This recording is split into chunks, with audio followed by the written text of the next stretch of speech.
Aditi Rao, Hydari, thank you so much. First of all, I'm a bit confused. How do I address you? Her Royal Highness or Aditi? As you wish. Both work very well. Because considering you play Anarkali and you're looking like out of the world, you're looking like royalty, it's just suiting what you are in real life. Thank you. Though Anarkali, I think, wasn't a royal, actually. Hmm. I've been thinking this because a lot of people have been saying this, but I'm like, Anarkali was captive. I don't think she felt Yeah, like that's a true. royal. I just think figure of speech, royalty. Okay, so the fact that we've seen how you have been pictured in Taj, and the way you've been associated with period films also, is that association also coming naturally? Is that something that you kind of lean on, whether you like it or not? It just happens with you. I do enjoy it. I enjoyed a lot, and it's something that I always wanted to do. Also because, honestly, when you hear of a film releasing about another time, and especially it's a time that you don't really know about, there is so much that is also left to the imagination and the imagination of the maker, and then it gives the actor that sort of liberty to step into a world that you then create, out of maybe a few facts of history, but then a lot of imagination. So, and also it's so larger than life, so it is a lot of fun, and I like it, and I've possibly called it into my world just by really wanting it that badly. But having said that, that's not the only thing I have that I want to do. And in a way it's really nice because the films that I do in the South, I like, because of those films, I get to do kind of both worlds, because I feel like in Hindi, I tend to do more of this kind of stuff. And then in the South, I've played a village girl, and like I've done a serial killer film. I've done Manisa's film where I was a doctor. I played an actress, like so many things like that. So it's a nice mix. Having said No, that, I I, want to I, yeah. continue doing these epic films. I love them. Yeah, and I love the way how your makers actually present you on screen, and that's something that's really, really charismatic. It goes with your personality. But I do want to understand from you, since we were talking about South cinema and also films here in the North, uh, is there a certain, demarcation or different way the set really is in South India and in North India, or it's just the same, or is the I, khana, or is the only differing factor? What is it? I've said this so many times, but like,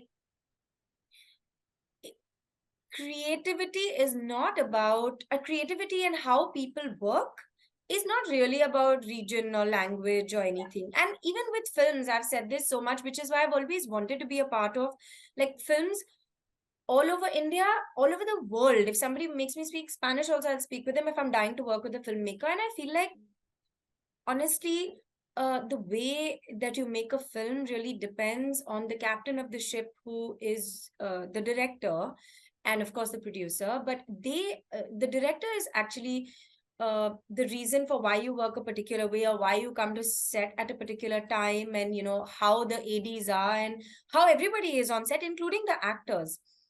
So that is something like, and I've seen that, and I actually really enjoy that, which is why my first thing and my most important thing is, that for me it's the director. I'm dying to work with a particular director, and then I just surrender and I enjoy that process. And it's not about where that film is or where it's being set. It's really about the people who are making it and the creative forces behind that film. So it's Hmm. that. Having said Okay. that, I feel like in Tamil, Telugu, Malayalam, those are the three I've done. Yeah. The films that they make there, and just the way, I mean, are very, very exciting and interesting and very varied. So that's a Hmm. lot of fun. Okay. And since you have been associated with, let's say, a Santa Leela Bhansali when it is about period films and all, how was this set different? Talking about Taj, and what kind of influences do you take back when you work with a stalwart like a Bhansali, and now you're also working with one of his proteges in Vibhupuri? So how was that? So I haven't been directed by Vibhu Puri. I was Okay. directed by Ron Scalpello, who directed the first season of Taj. Um, I don't ever want to compare Sanjay sir with any other director. I love Sanjay sir, and he's magical.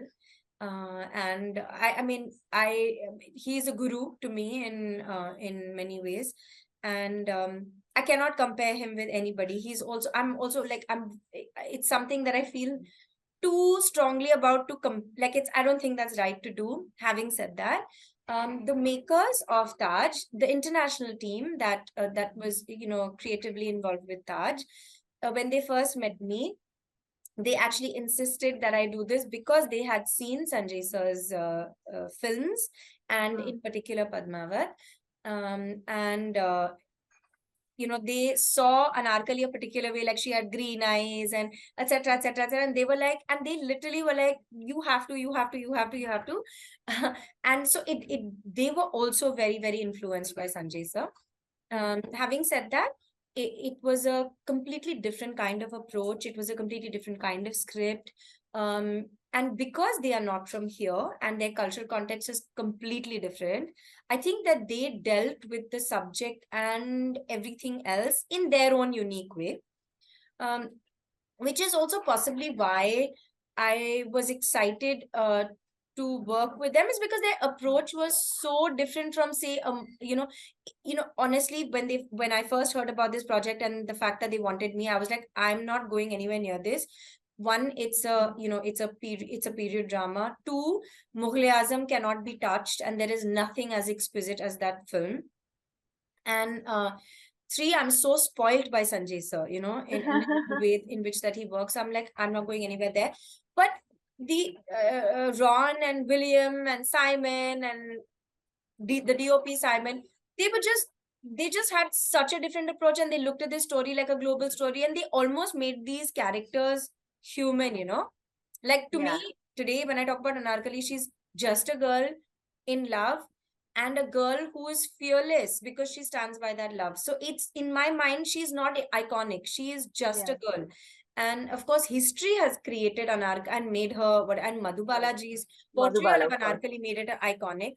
So Yeah. in this is very human, and that kind of absolved But me you of still all you still responsibility can't and stay fear. away. But you can't stay away from the comparisons with Madhubalaji that you're going to get, post Taj. That's pretty obvious because Madhubala has been associated with her, and now it's you playing Anarkali. This is going to be a whole new set of experiences for you, Aditi. I mean, I can't help it now. I didn't think about it like this when I started doing it, but I did think about the fact that we should never remake Mughal Azam, you know, because it's too perfect and too iconic a film. But this is Yeah. not that. Secondly, if people compare, I will with humility say that if they're comparing me to a legend, I will take it. And whatever I get at the end of it, I'll take it with humility. Now, I have to, you know. Uh, But I love how you say Mughal Azam. Is it coming from your Hyderabadi roots? The way you have the nukta and everything in place. Not many actors can boast at your age to do this. Mughal Azam. I said, wow, it's good to hear. Thank you for that. But it's also, I would say, training from Sanjay sir and the set, and in fact, Nasir sir. He helped me a lot with my Urdu diction. Uh, and I would, in fact, the first day of shoot, when I was shooting with Nasir sir, I was like, there were elephants stomping around in my stomach, and I was like, how am I going to stand in front of him and even be able to say anything apart from hello? And then I'll run away and hide in the forest.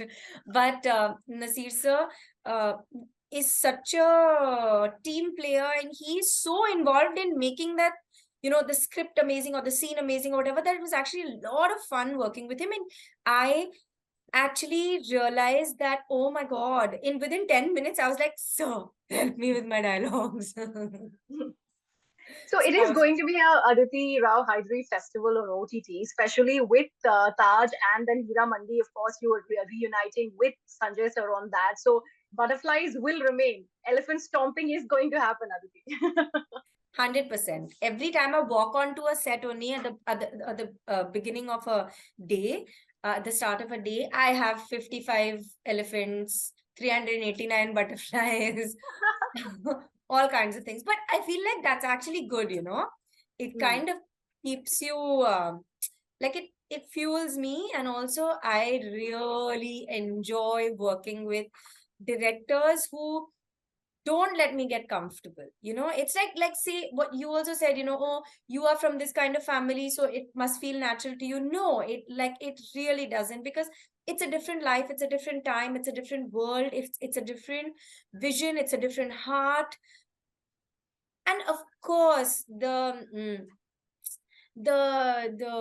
tehzeeb and all maybe comes from, you know, that I feel more comfortable with the clothes and the jewelry, and but that's my own personal choice, Yeah. and maybe that that helps in terms of, you know, Yeah. whatever, that I have been exposed to that world, etc. But trust me, the emotion of it always is about breathing life into the vision of the director, you know.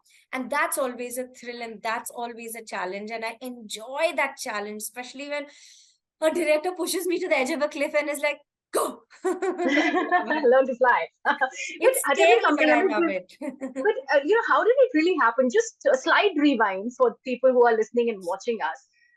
What made a person who's coming in from royalty to actually decide to get into films? What was that one nudge?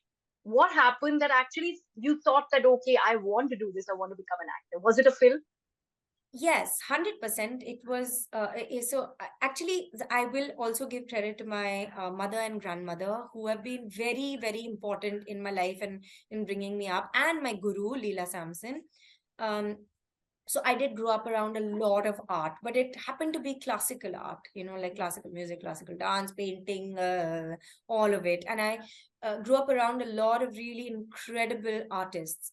Film, I never thought I would be allowed to go anywhere near, or that I would even have a go at it. But somewhere I think that desire was very strong, and it came actually from first watching a film of Manisha's, Bombay, and Manisha Koirala. And I was just like, I was a little girl, and I was just like, that's what I want to do, and that's what I want to be. And so when I actually got to work with Manisha in Carter Day in that love story, I was just like, someone pinch. I used to pinch myself every day on set, and I was like, this is the reason I became. I wanted to be a Maniratnam heroine, and then subsequently Sanjay Leela Bhansali heroine. And then, of course, I had this dream of Rituparna Ghosh heroine. And then, of Hmm. course, I didn't get that opportunity with him. He's not with us anymore. But oh my God, this was the triumvirate in my world of cinema when I was dreaming. I continue to dream, and I continue to have a list. And you're doing pretty well with it, actually making that a reality in your life. So I all have the to best thank the for that. directors. It's if they see me in their world, I'm very, very blessed and grateful for Absolutely. it. Absolutely. And that's the best compliment that an actor can actually receive if, Yeah, a it's like director. a yeah. I always So, look at it like that. We'll have to take okay. this last question. Yeah, yeah, last question. So I just want to also understand, since actors are not just restricted to the celluloid and the silver screen, you guys are all on social media. It's a rage on social media. You, in fact, are doing your own bit on, and the kind of followers that you have on Instagram. And this latest number that you've done with Siddharth is just going viral. How did you guys even think of it? It's just crazy. People are just glued to it. I got off Thumbs the up. shoot early. So I was like, I have to dance today. That's all I wrote once. Okay. Before I let you go, Aditi, I know this is something which is out of the blue since you mentioned Bombay. I know it's one of your favorite songs and you are a great, great singer. If you can hum a few lines before I end this podcast. Please, let's do this. Performing Monkey 101. The कहना है क्या? Yeah, your wish, whatever song comes to I'll sing another song. mind. Yeah. चुपके से लग जा गले रात की चादर तले चांद की भी आहट ना हो बादल के पीछे चले जले कतरा कतरा गले कतरा कतरा रात भी नहीं लिया आधी आधी रात भी नहीं आधी आधी रे चुपके से लग जा गले रात की चादर तले. Wow, trained. You're trained, right? Tell me you're trained. I'm trained Come in on. I trained as a dancer, I never trained as a singer. But my mom sings. So I just Got heard a you. lot of music. You got it from your mother. Thank you so much. Thank you so much for doing this. Thank you. Thanks. You take care. Bye bye.